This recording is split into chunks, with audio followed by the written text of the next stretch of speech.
бір сәт шешер бәрінде. Бұл қара жер бесігіміз және бізге қадірде. Біле білсек, бұл жер біздің бәріміздің анамыз. Қарғыс айтып анамызға қалай қарсы барамыз?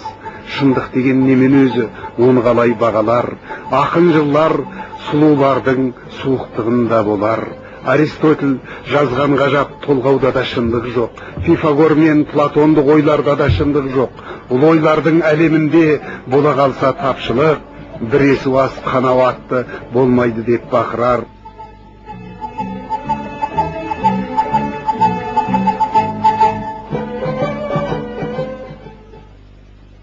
Бұл түрікшілдік идеясы 12-ші жылғы түрік ошағы деген атты қоғамның құрылуымен байланысты. Бұны Зия Gökalp, Yusuf Akçura сияқты әйгілі түрікшілер бастаған. Соны жалғастырып, Түркияда жеңіп шығуына осы Hüseyin Michal атсыздың үлкен рөлі бар. Оның сансыз шығарған журналдары бар. Сол журналдарының аттарының өзі ол түрікшілдік идеясына байланысты. Сонымен бірге газеттер шығарған, кітаптар жазған. Бұның бәрін менің әріптестерім айтып өтер. Менің айтайын дегенім, тек қана бір ерекшелігі Hüseyin Michal атсызды шектен шыққан түрікшіл деп атаған. Соның бір белгісі ретінде ғана бір оқиғаны атап өтейін. 60-шы жылдарда сол Түркияда Hüseyin Michal атсызды шектен шыққан түрікшіл деп атаған.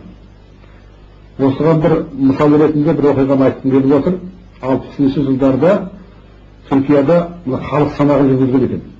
Сол кезде халық санағының бір пункті қай дінменсіз деп атаған екен. Сонда кейін сол нәтиже шыққан кезде екі адам шаман дініндеміз деп жазып жіберіпті. Соның бірі осы Hüseyin Michal атсыз екен. Соны әдейі мен мұсылманнан гөрі түрікпін деген қағиданы білдіру үшін осы өзінің шаман дінін бүгін бұрынғы Тәңірі дініндеміз деп өзінің өзі әйгілеген. Сонымен бірге енді Hüseyin Michal атсыздың өміріндегі үлкен оқиға бұл 44-49 жылдардың арасындағы мынау коммунистік идеяға, социализмге қарсы күресі. Сол кездегі бір мақаласының аты коммунизмнің ақымақ інісі социализм деп атаған екен. Және басқалық көптеген мақалалар жазған, сол кездегі ырықшылық, тураншылық бабасы деген ұйым құрған. Сол өзінің әрекеттері үшін сол кездегі Түркияның президенті İsmet İnönü жағынан бұларға қарсы сол репрессиялық шаралар қолданған. Сөйтіп өзінің 34 сол күрестегі мұраттас азаматтармен бірге сол түрмеге түскен, қуғынға ұшыраған. Олардың арасында жаңағы Башқұрттың профессоры Зәки Вәлиди Туған да бар, әйгілі саяси қайраткер Алпарстан Түркеш те бар, және басқа да азаматтар болған. Сонда бұндай дау-дамайдың тууына себеп болған нәрсе бір үлкен жиында атсыз мынау түріктің жазушысы, социалистік бағыттағы жазушысы, бүкіл мынау бұрынғы Совет одағы көп дәріптеп келген Салахатдин Әлиді ватан хайыны, отанын сатқан деп айтып жүрген екен.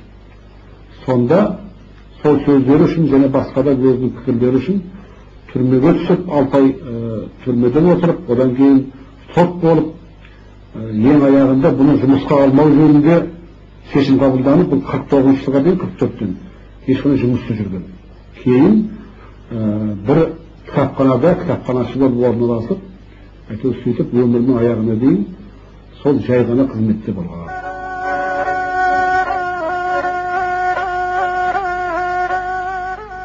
Әдет ғұрып, жол жоралғы қара жерден жаралған, біздің текті нәсіліміз топырақтан нәралған, ұлы тарих өткен күндер, біздің ата бабамыз қанша суық болғанымен, бұл жұмыр жер анамыз.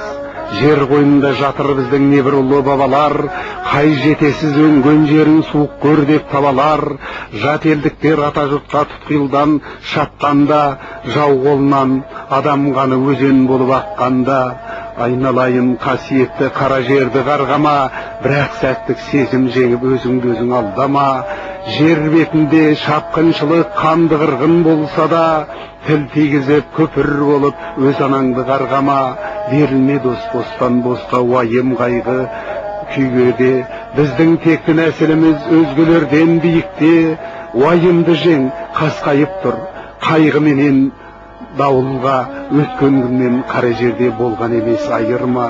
Бұл екеуі мәңгі жасар, бір-бірінсіз күні жоқ. Бұнықпаған тексіздердің көктемді құны жоқ. Хусейн Нихалатсыздың азаматтық болмысы, асыл арманы осы бір өлең жолдарынан өз айшықты бейнесін тапқан сияқты. Мұстафа, Ахмет, Міржақып, Халел, Жанша, Мағжан сынды ұлтымыздың біртуар дара тұлғаларымен үндес жатқан Хусейн Нихалатсыздың асыл арманы исі түрік халқының ғасырлар қатпарында жатқан ең асыл қымбаттысы іспетті. Асылын ардақ тұтар текті ата-баба тұқымынан екенімізді ешқашанда естен шығармағанымыз абзал. Ұлы даламыз аман болсын ағайын.